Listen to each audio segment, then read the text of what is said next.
गाव तालुक्यातील बाहाळ परिसरातील लिंबू उत्पादक शेतकरी पुरामुळे उद्ध्वस्त झाला। ढगफुटी सदृश पावसानंतर नारळी नदीच्या पुरानं बाहाळ परिसरातील लिंबू बागांचं मोठं नुकसान झालंय।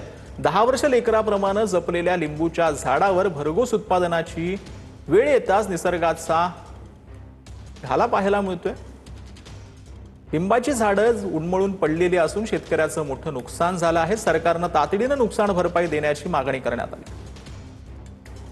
याचा आढावा घेतलाय आमच्या प्रतिनिधींनी।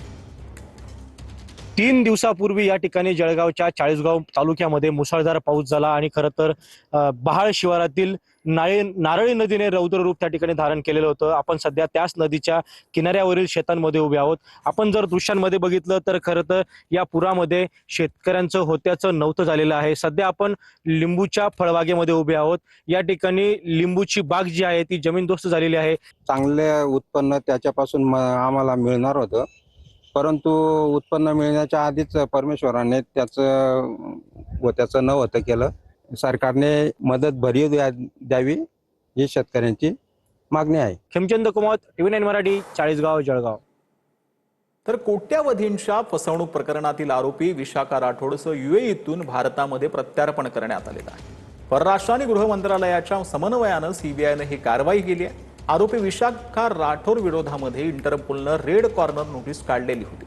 आर्थिक परताव्याचा आमिष दाखवून गुंतवणूकदारांची फसवणूक केल्याचा तिच्यावर आरोप आहे। पुण्यामध्ये आल्यानंतर महाराष्ट्र पोलिसांनी आरोपी विशाखा राठोडला ताब्यात घेतलेला आहे। तर पुण्याच्या पुरंदरमध्ये दामदुप्पट आमिष दाखवून 52 कोटींचा अपहार झालाय। दामदुप्पट परतावा आमिष दाखवून आर्थिक अपहार करण्यात आला। आर्थिक फसवणूक झाल्याची तक्रार तिघांविरुद्ध गुन्हा दाखल करण्यात आलेला आहे। तर डोंबिवली स्टेशनवर रिक्षा चालकांच्या मनमानी विरोधात प्रवासी आणि भाजप महिला कार्यकर्त्यांचे ठिय्या आंदोलन पाहायला मिळालेलं आहे। भाजप महिला पदाधिकारी नागरिकांनी रस्त्यावर ठिय्या आंदोलन करत रास्ता रोको केला। उद्यापासून भाडं नाकारणाऱ्या रिक्षा चालकांवर कठोर कारवाई करण्याचं आश्वासन पोलिसांनी दिल्यानंतर आंदोलन मागे घेण्यात आलं।